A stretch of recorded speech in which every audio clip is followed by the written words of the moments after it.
அப்போஸ்தலனாகிய பவுல் இந்த தெசலோனிக்கா நிருபத்தை எழுதுவதற்கு சில காரணம் உண்டு. அதற்கு முன்பாக இந்த தெசலோனிக்கா பட்டணத்திற்கு முதலாக சுவிசேஷம் எப்படி எங்கிருந்து கடந்து செல்கிறது என்பதை நம்ம பார்க்கிறோம்னா, அப்போஸ்தலர் 17வது அதிகாரம் முதல் 5 வசனங்களை வாசிப்போம். அப்போஸ்தலருடைய நடவடிக்கைகள் 17வது அதிகாரம் 1 to 5 வரை உள்ள வசனங்கள்.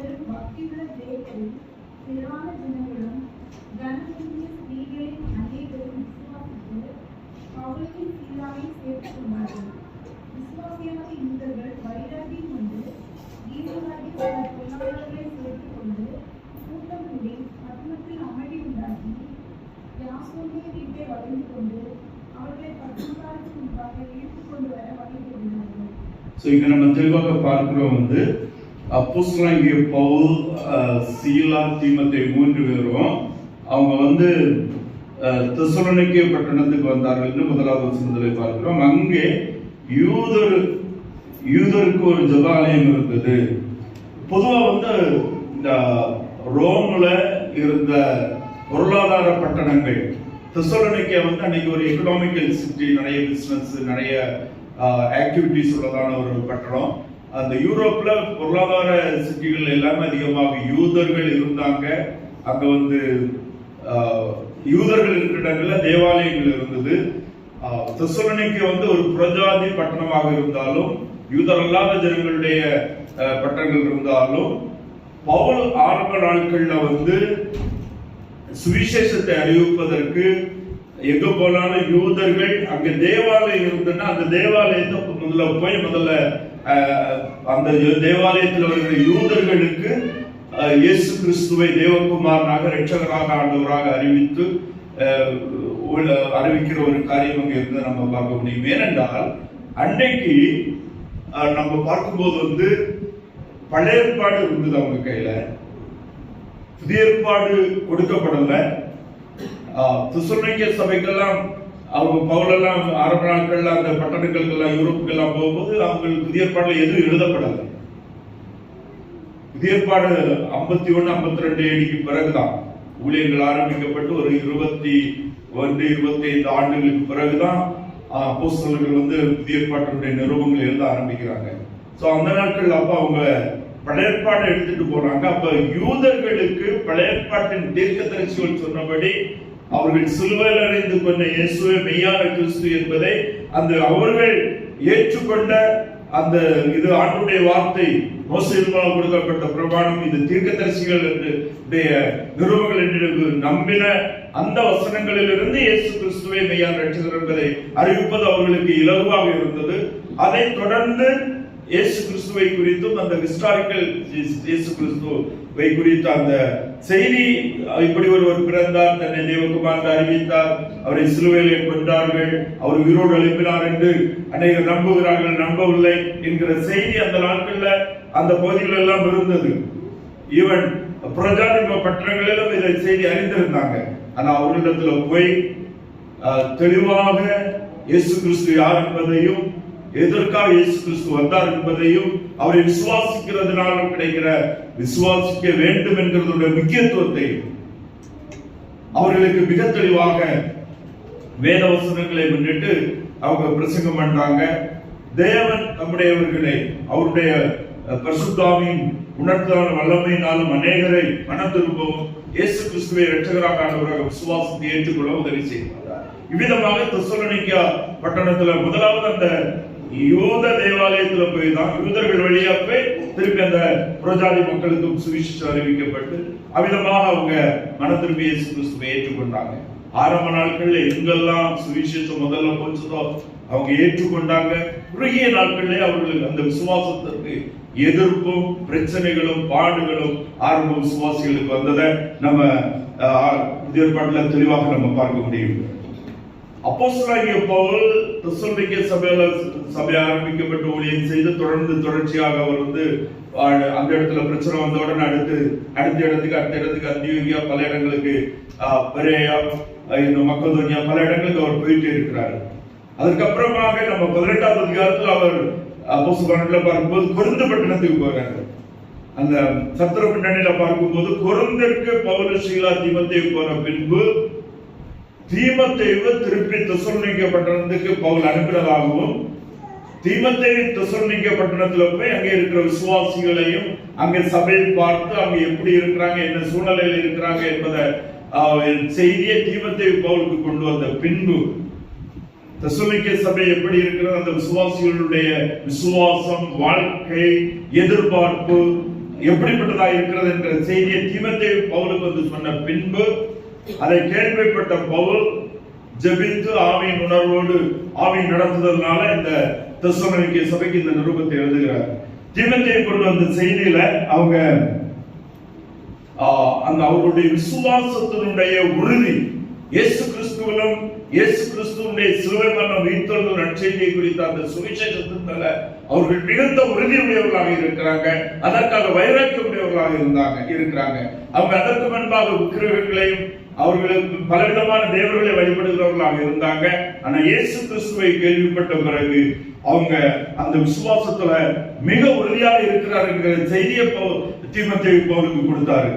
அது மாத்திரமல்ல, அவங்க அவங்களுடைய விசுவாசம் மாத்திரமல்ல, அவங்களுடைய அன்பின் செயல்கள், அவங்க ஐக்கியத்துல விசுவாசிகளுக்குள்ளால அவர்கள் ஒருவருக்கு ஒருவருக்கான அன்பு மிகவும் அதிகமாக இருந்தது. அதான் நம்ம 2வது வசனத்துல பார்க்கிறோம். தேவனுக்கு பிரியமான சகோதரர்களே, உங்கள் விசுவாசத்தின் கிரியையும் உங்கள் அன்பின் பிரயாசத்தையும் நம்முடைய கர்த்தராகிய இயேசு கிறிஸ்துவின் மேல் உள்ள உங்கள் நம்பிக்கையின் பொறுமையையும் நம்முடைய பிதாவாகிய தேவனுக்கு முன்பாக நாங்கள் இடைவிடாமல் நினைவு கூர்ந்து, அவங்க ஒருவருக்கு ஒரு அன்பிலும் ஐக்கியத்திலும் அவங்க ரொம்ப ஒரு சாட்சி உள்ள ஒரு விசுவாசிகளாக வாழ்ந்து கொண்டிருக்கிறார் என்கிற செய்தியையும் அவங்க தீமோத்தேயு அவர்களுக்கு பவுலுக்கு தெரிவித்தார் என்பதை நம்ம பார்க்க முடியும். சோ அதையெல்லாம் பாராட்டி அவர்கள் அதற்கு நன்றி செலுத்தி அந்த பவுல் மிகுந்த சந்தோஷ உள்ளத்தோடு ஆவியின் நடத்துதலால இந்த நிருபத்தை அவர்களுக்கு எழுதுகிறத நம்ம பார்க்க முடியும். இன்னும் நம்ம பார்க்கும்போது ஆனா அவங்களுக்குள்ளால சில உபதேச ரீதியான குழப்பங்கள் இருந்தது. குறிப்பா அவங்க முதல்ல என்ன நினைச்சாங்கன்னா, ஆண்டவராகிய இயேசு கிறிஸ்துவை இரட்சகராக ஏற்றுக்கொண்டா அவங்க மரிக்க மாட்டாங்க, அவங்க சீக்கிரமா கிறிஸ்து வந்துருவாரு மீண்டும், அல்லது உயிரோடு இருக்கும் போது எடுத்துக்கொள்ள பெறுவாங்க அப்படிங்கிறதால ஒரு நம்பிக்கை இருக்கு. அப்போது சில விசுவாசிகளுடைய மரணம் வரும்போது அவங்களுக்கு அதுல சில கேள்விகள். ஏன் ஒருவேளை அவங்க இயேசு கிறிஸ்துவை ஏற்றுக்கொண்டவர்கள் மரணத்தை விட்டு நீங்கி பாவத்தின் சம்பளமாகிய மரணத்திலிருந்து நீக்கப்பட்டிருக்கிறீர்கள் என்கிற செய்தி அவங்க ஒருவேளை மாம்ச பிரகாரமாகவும் இனி மரணம் இல்லை என்கிறதான ஒரு எண்ணத்துக்குள்ள அவங்க வந்துட்டாங்க. ஆனா வேதத்தின்படி மரணத்தை விட்டு நீங்கி ஜீவனுக்கு உட்பட்டு இருக்கிறோம் என்பது பாவத்தின் சம்பளமாகிய மரணம், ஆத்தும மரணம். இனி பாவத்து நிமித்தம் பாவத்து தண்டனையாகிய மரணம் நமக்கு இல்லை. மற்றபடி மாம்சத்துல மரணம் உண்டு. மாம்சத்துல ஒரு தரம் மரிப்பதும் பின்பு நியாய தீர்ப்படைவதும் மனிதனுக்கு நியமிக்கப்பட்டிருக்கிறது. அது விசுவாசிகளுக்கு எல்லாருக்கும் உண்டு. அவிசுவாசிகளுக்கு உண்டு, விசுவாசிகளுக்கும் மாம்ச மரணம் உண்டு. ஆனால் மனதிற்கு இயேசு கிறிஸ்துவை இரட்சகராக ஏற்றுக்கொண்டவர்களுக்கு பாவத்தின் சம்பளமாகிய மரணம், தேவனிடத்திலிருந்து பிரிக்கப்பட்ட பிரிவினை நீக்கி, ஆக்கினை தீர்ப்பிலிருந்து நீக்கி, நித்திய நரகத்திலிருந்து விடுதலையாகி நித்திய ஜீவனுக்கு உட்பட்டு இருக்கிறோம் என்கிற அந்த தெளிவையும், ஆண்டவராகிய இயேசு கிறிஸ்து வருவார், அது தாமதிக்கும் என்கிறதான அந்த உண்மையும் அவர்களுக்கு தெரியப்படுத்த வேண்டும் என்பது வேண்டும் என்று ஆவியானவர் அப்போஸ்தலனாகிய பவுலை நடத்துறபடினால அவங்க என்ன செய்தாங்கன்னு சொன்னா, பவுல் அந்த காரியங்களை தெளிவுபடுத்தி சில உபதேச குழப்பங்களை தெளிவடையும்படியாக அவர்கள் பவுல் இந்த நிருபத்தை எழுதுகிறத நம்ம பார்க்க முடியும்.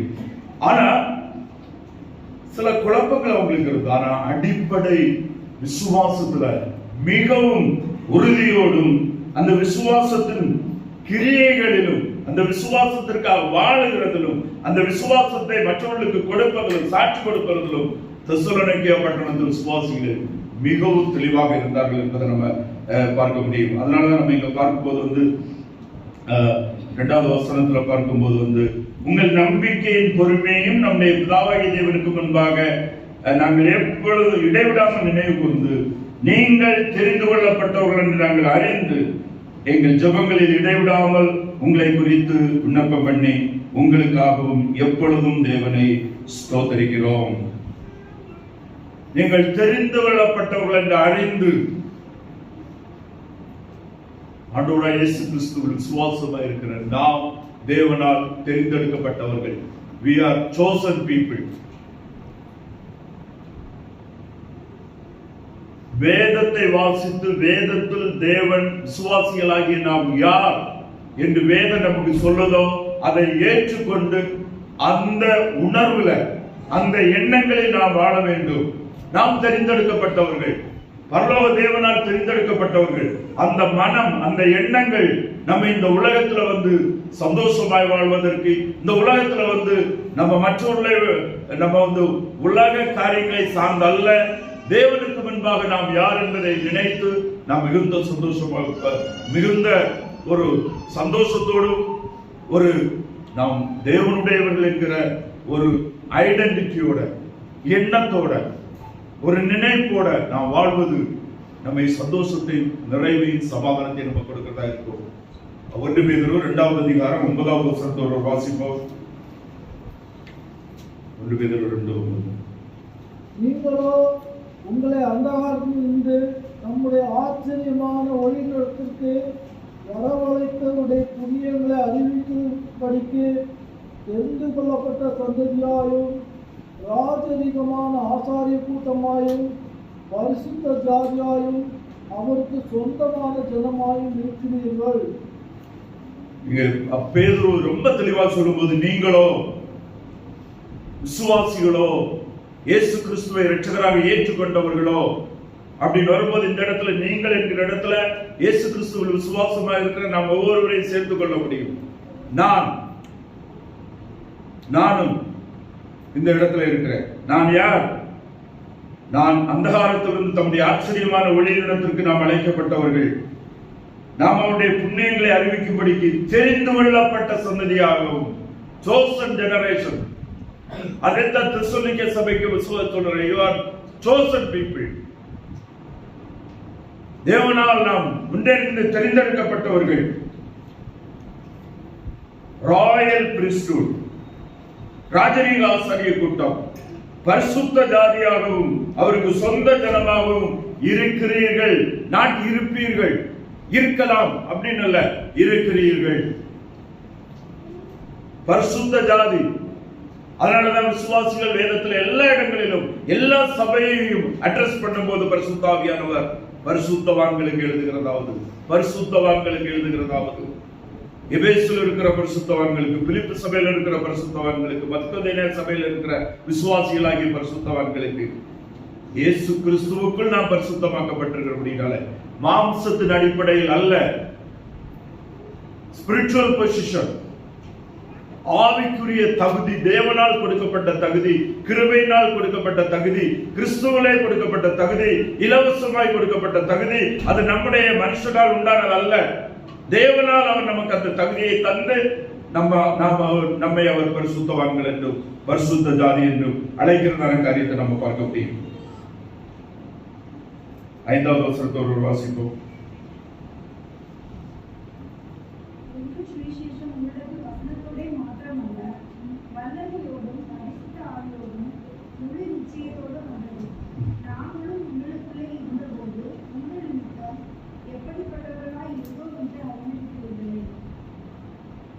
சுவிசேஷம், சுவிசேஷத்தில் வல்லமை இருக்கிறது. சுவிசேஷத்தின் மூலமாக பரிசுத்த ஆவியானவர் நம்மிடத்தில் வருகிறார். பரிசுத்த ஆவியானவர் ஒரு மனிதனை இடத்துல ஈடுபடுகிறது சுவிசேஷத்தின் மூலமாக, வார்த்தையின் மூலமாக, வார்த்தையை கேட்டு மனம் திரும்புவது, அந்த மனம் திரும்புதலே ஆவியினால் கொடுக்கப்படுவது, ஆவியின் உணர்வினால் வருகிறது. ஆவியானவர் இல்லாம மனம் திரும்ப மாட்டார் ஒருவனும்.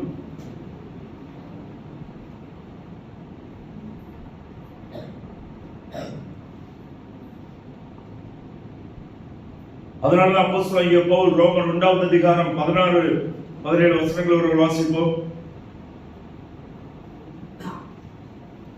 ரோமர் 1. விசுவாசத்தினாலே நீதிமான் பிழைப்பான் என்று எழுதியிருக்கிறபடி விசுவாசத்தினால் உண்டாகும் தேவ நீதி விசுவாசத்திற்கு என்று அந்த சுவிசேஷத்தினால் வெளிப்படுத்தப்படுகிறது. ரோமர் 1:16. கிறிஸ்துவின் சுவிசேஷத்தை குறித்து நான் வெட்கப்படேன். முன்பு யூதரிலும் பின்பு கிரேக்கரிலும் விசுவாசிக்கிறவன் எவனோ அவனுக்கு இரட்சிப்பு உண்டாவதற்கு அது தேவ பலனாய் இருக்கிறது. It is a power of God unto salvation. அது தேவ பலனாய் இருக்கிறது. சுவிசேஷம் இயேசு கிறிஸ்துவை குறித்த வசனங்கள், வார்த்தைகள் அறிவிக்கப்படும் போது அந்த வார்த்தையோடு கூட பரிசுத்த ஆவியானவர் இருக்கிறார். வார்த்தை ஆவியாய் ஜீவனுமாய் இருக்கிறது என்று ஆண்டவராய் இயேசு கிறிஸ்து சொன்னதை நாம் யோவான் 6வது அதிகாரத்தில் வாசிக்கிறோம். அந்த வார்த்தை, நீங்கள் கேட்ட வார்த்தை வல்லமையோடு வந்தது என்று தெசலோனிக்கே சபைக்கு சொல்லுகிறாரு. தெசலோனிக்கே சபை விசுவாசிகளுக்கு மாத்திரமல்ல, தேவனுடைய வசனமானது வல்லமையோடு ஆவியோடு வந்தது. அவரை ஏற்றுக்கொண்ட நாம் ஒவ்வொருவருக்கும், இயேசு கிறிஸ்துவை விசுவாசிக்கிற நாம் ஒவ்வொருவருக்குள்ளும் தேவ வல்லமை, அவருடைய ஆவியானவர், வார்த்தையை ஏற்றுக்கொண்ட நமக்குள் இருக்கிறார்.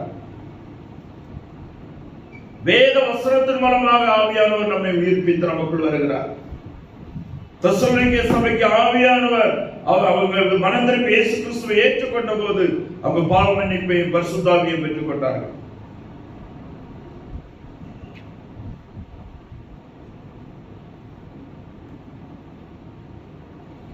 அதான் சொல்லுகிறார்கள், வல்லமையோடும் பரிசுத்த ஆவியோடும் முழு நிச்சயத்தோடும்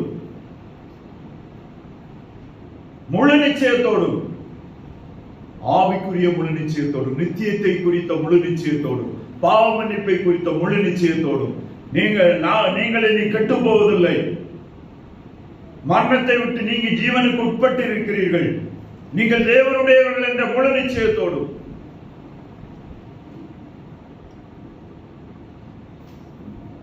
ஆண்டவராய் இயேசு கிறிஸ்துவில் விசுவாசமாய் இருக்கிற ஒவ்வொரு விசுவாசியும் இன்றைக்கு நான் மரித்தாலும் அடுத்த செகண்ட் நான் பரலோகத்தில் தேவனோடு கூட இருப்பேன் என்கிற அந்த நிச்சயம் நமக்கு இருக்க வேண்டும். ஆவிக்குரிய சகல ஆசீர்வாதங்களோடும் கிறிஸ்து இயேசுவுக்குள் நாம் ஆசீர்வதிக்கப்பட்டிருக்கிறோம். All the heavenly blessings,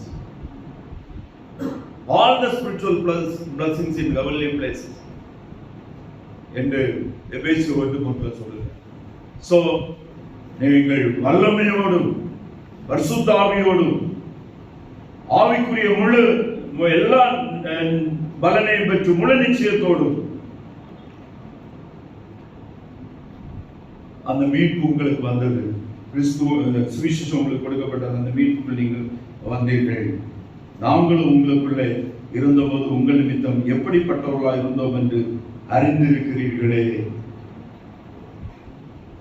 என்னைக்குமே நம்ம அறிவிக்கிற சுவிசேஷம், நாம் அறிவிக்கிற கிறிஸ்து, அவரை குறித்த உண்மைகளுக்கு நம்முடைய வாழ்க்கை சாட்சியா இருக்கிறது. சாட்சி உள்ள ஜீவியை இல்லாம கிறிஸ்துவுக்கு ஊழியம் செய்ய முடியாது, சாட்சியா இருக்க முடியாது, மற்றவர்களுக்கு நாம் ஒரு விசுவாசி என்று சொல்ல முடியாது. நம்முடைய life is the greatest witness.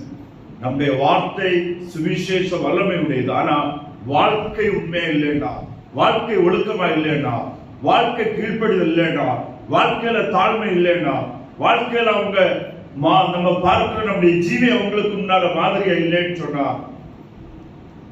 நம்முடைய வார்த்தையினால மாத்திரம் அநேகர் ரட்சிப்படைய முடியாது. நாம் வேதத்தை அறிவிக்கிறோம் என்றால், வேதத்தின் சுவிசேஷம் சொல்லுகிறோம் என்றால் அது வல்லமையானது, அது பலனுடையது, அது மிகுந்த விசுவாசிக்கிறவருக்கு தெய்வ பலன். ஆனால் மனிதன் முதல்ல நம்ம தான் பார்க்கிறான். நம்மிடத்துல இந்த வார்த்தையை விசுவாசிக்கணும்னா நம்முடைய வாழ்க்கை மாதிரியே இருக்கணும்.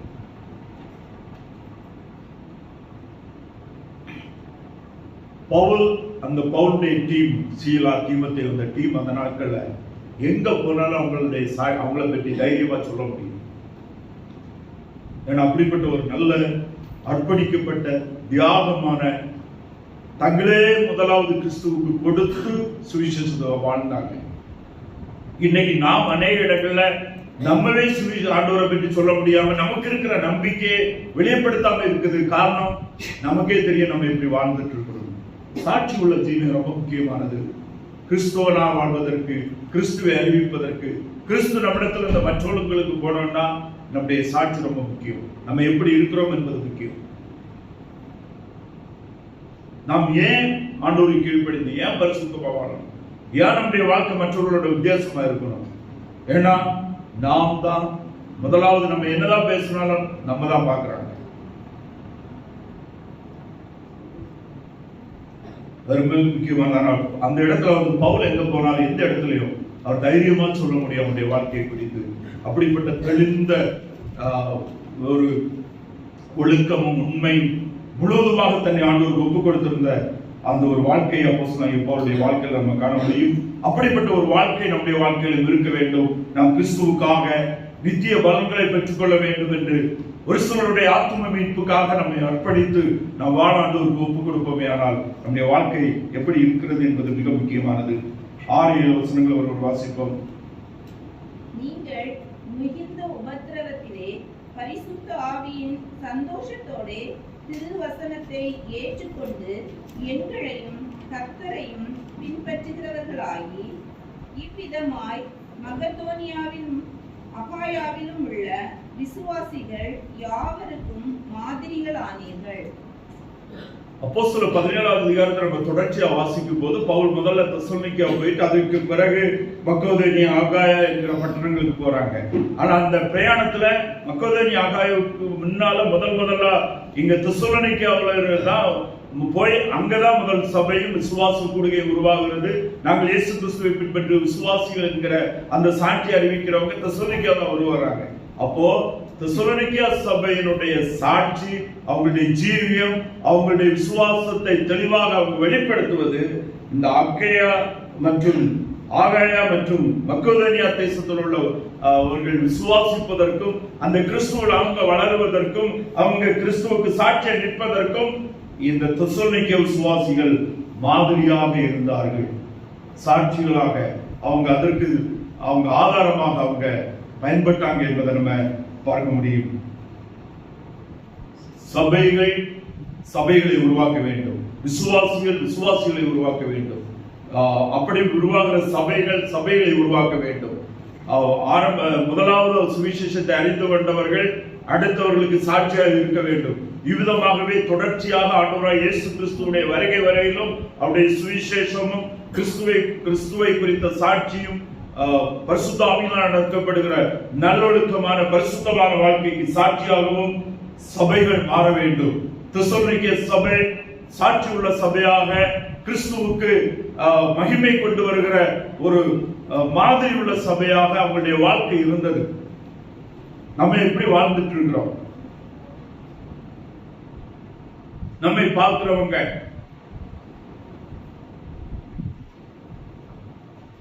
நம்ம ஒருவருக்கு எப்படி அன்பா இருக்கிறோம், நம்ம ஒருவருக்கு எப்படி கரிசனையா இருக்கிறோம், எப்படி விசாரிக்கிறோம், எப்படி ஜெபிக்கிறோம் என்கிற காரியங்கள் நமக்கு எப்படி இருக்கிறது? தெசலோனிக்கே சபை விசுவாசிகள் அவங்க மக்கோதோனியா மற்றும் ஆகாயாவில் உள்ள சபை விசுவாசிகளுக்கு மாதிரிகளா இருந்தார்கள். நம்முடைய வாழ்க்கை ஆண்டவரை இயேசு கிறிஸ்துவை இரட்சகராய் ஏற்றுக்கொண்டு எவ்வளவு காலம் வாழ்ந்திருக்கிறோம்? எத்தனை பேருக்கு நம்ம மாதிரியாக இருந்தோம்? எத்தனை பேர் நம்மை கிறிஸ்துவுக்குள்ளால வழிநடத்துறாங்க? எத்தனை பேர் நாம் கிறிஸ்துவுல வருவதற்கு காரணமா இருந்தாங்க? சபை ஒரு மனதோடு செயல்படும் போது ஒருவர் கிறிஸ்துவ அறிவிப்பாரு, அந்த ஒருவர் சபையில வரும்போது ஒருவர் கிறிஸ்துவ அறிவிப்பாரு. அடுத்து இனி ஒருவர் அதை பற்றி பேசுவார். சபை சபையின் மூலமாக ஒரு ரட்சிக்கப்படுவது என்பது ஒரு விதமான ஒரு கலெக்டிவ் ரெஸ்பான்சிபிலிட்டி, கலெக்டிவ் மினிஸ்ட்ரி. அந்த கலெக்டிவ் மினிஸ்ட்ரிக்கான ஒரு சாட்சி இன்னைக்கு நீங்க கேட்டீங்க. பிரதர் ரமேஷ் சாட்சி சொல்லும்போது எத்தனை பேருக்கு பேர மென்ஷன் பண்ணாரு. பிரதர் கிறிஸ்டோவர் பேசினாரு, உச்சிவர் பேசினாரு, பிரதர் ஜெகதீஷ் பேசினாரு, பிரதர் பிரகாஷ் பேசினாங்க, பிரதர் ஜஸ்டிஸ் பேசினாங்க. சோ நீங்க பாருங்க, ஒரு ஆள் சுவிசேஷத்தை கேட்கிறாங்க, எல்லாருமே அதை பற்றியும் இன்னும் அன்பே அவங்களோட பேசும்போது அவங்க என்ன செய்யறாங்க, அந்த விசுவாசத்துக்குள்ளால அவங்க பெருக வளர, அந்த விசுவாசத்துக்குள்ளால வர்றதற்காக சாட்சியம் என்ன செய்து மாறும். இதுதான் நம்ம சுவிசேஷத்திலும் அடிப்படை உபதேசங்களிலும் அன்பிலும் உறவிலும் ஐக்கியத்திலும் சபை ஒருமனப்பட்டு இருக்கும் போது, நம்ம சபை ஒருவர் பேசும்போது எல்லாருடைய வார்த்தைகளும் சுவிசேஷத்தை குறித்து உண்மைகளை குறித்து ஒன்றாயிருக்கும். அங்கிருந்து வருகிற எல்லாரிடத்திலிருந்து வருகிறதும் அன்பையும் ஐக்கியத்தையும் அவங்க கிறிஸ்துவை பெற்றுக் கொள்வதற்கு, கிறிஸ்துவத்தில் வருவதற்கு இழுக்கக்கூடியதாக இருக்கும். அந்த சாட்சி அன்றைக்கு தெசலோனிக்கே சபை விசுவாசிகள் இருந்தாங்க. நம்ம சபை அப்படி இருக்குன்னு நம்ம பார்க்கும்போது ரொம்ப சந்தோஷமான காரியம் தான். எல்லாரும் அப்படிதான் இருக்கணும். இதுதான் தேவன் நம்மிடத்தில் எதிர்பார்க்கிறதான மாடல், மாதிரியான விசுவாச ஐக்கியமும் சபையும். இன்னும் நாம் இப்படிப்பட்ட அந்த அன்பிலும் ஐக்கியத்திலும் நாம் பெருக வேண்டும் என்பதை தான் நம்ம பார்க்க முடியும். இங்க நம்ம பார்க்கும்போது மாதிரியா இருந்தீர்கள் என்று ஒரு கலெக்டிவ், ஒரு புளூராலிட்டி, நீங்க எல்லாரும் சேர்ந்து இருந்தீர்கள் என்று தெசலோனிக்கே சபைக்கு சொல்லுகிறாரு. இன்னைக்கு பரலோகம் ஒருவேளை நம்மை சபையை கூட சொல்ல முடியும். நம்மிடத்துல நிறைய குறைவுகள் உண்டு. நம்ம எல்லாரும் பலவீனங்கள், தப்பு பண்ணக்கூடியவங்க தான். மாம்சத்தில் அநேக பலவீனங்கள் உண்டு. ஆனாலும் நாம் ஆண்டவருக்காக, சுவிசேஷத்திற்காக, ஆண்டவருடைய வசனங்களுக்கு கீழ்ப்படிந்து ஆண்டவருக்காக வாழ வேண்டும் என்ற எண்ணத்தோடு ஜெபத்தோடு நம்ம செயல்படும் போது ஆண்டவர் பெரிய காரியங்களை நம்மை கொண்டு நம் மூலமாகவும் செய்வார் என்பதுல எந்த விதமான சந்தேகமே இல்லை. நீங்க நம்ம நிறுவனங்கள்ல பார்க்கிற ஒவ்வொரு சபைகளில் இருக்கிற விசுவாசிகளுடைய அவங்க எப்படி இருந்தாங்க, எப்படி செயல்பட்டாங்க என்கிறதான அந்த மாதிரிகள் கிறிஸ்துவனுடைய வருகை வரையிலும் விசுவாசிகளுடைய கூடுகையில் ஆவிக்குரிய சபையில ஆண்டுடைய பிள்ளைகளாக விசுவாசத்தோடு கூடி வருகிற சபைகள்ல அது கண்டினியூ ஆகிட்டே இருக்கும். அவனுடைய வருகை வரை கண்டினியூ ஆக வேண்டும் என்பதுதான் தேவ சித்தம். 9-10 வசனங்கள் அவர்கள் வாசிக்கிறோம்.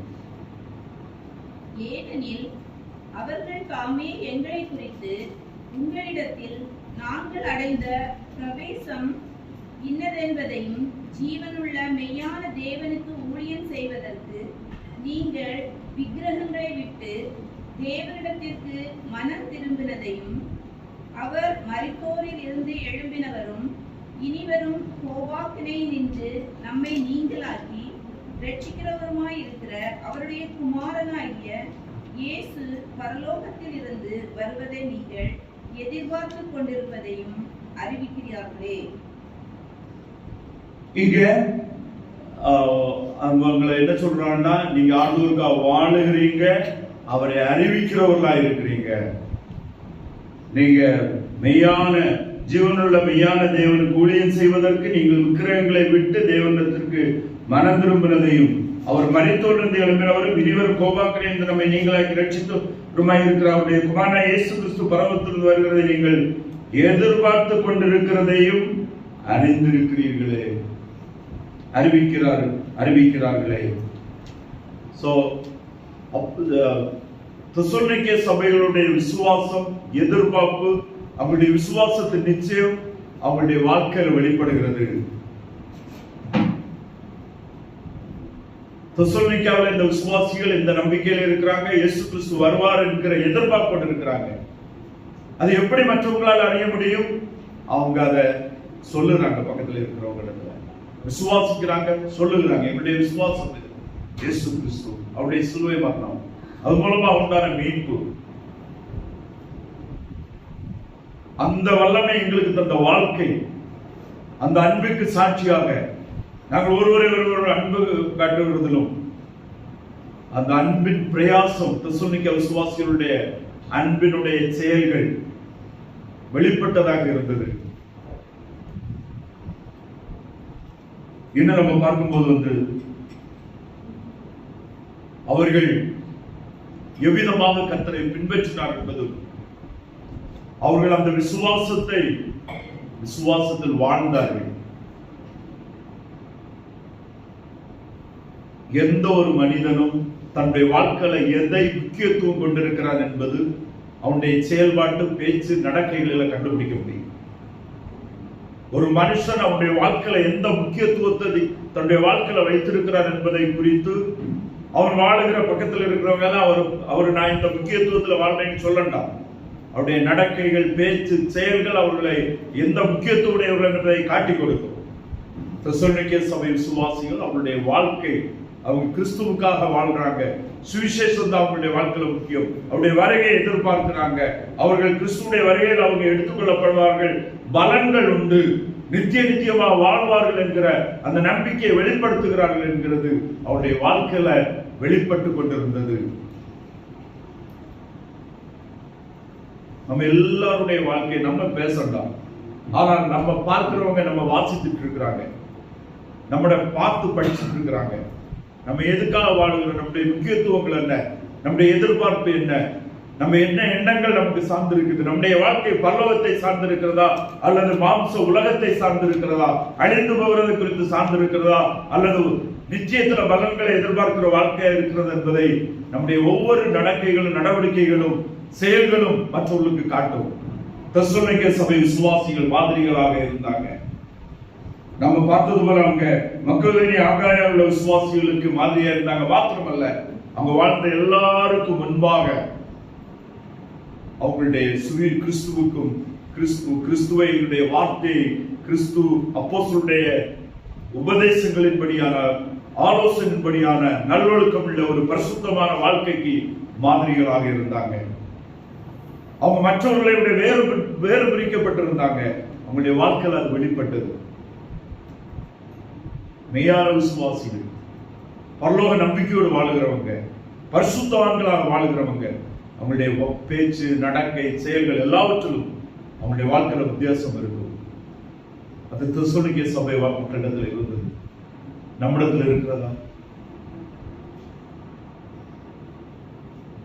தனிப்பட்ட வாழ்க்கையில, குடும்ப வாழ்க்கையில, நம்முடைய சபை ஐக்கிய வாழ்க்கையில, சபை வாழ்க்கையில, நம்முடைய சபை வாழ்க்கை குறித்த நம்முடைய முக்கியங்கள், எதிர்பார்ப்புகள், நம்முடைய செயல்பாடு எப்படிப்பட்டதாக இருக்கிறது? அதன் அடிப்படையில் நம்முடைய வாழ்க்கை வித்தியாசப்பட்டிருக்கிறதா என்பதை நாம் சிந்தித்து பார்ப்போம். எல்லாரும் நாம் தலைகளை தாண்டி கண்களை மூடி நாம் நம்முடைய வாழ்க்கையை சிந்தித்து பார்த்து,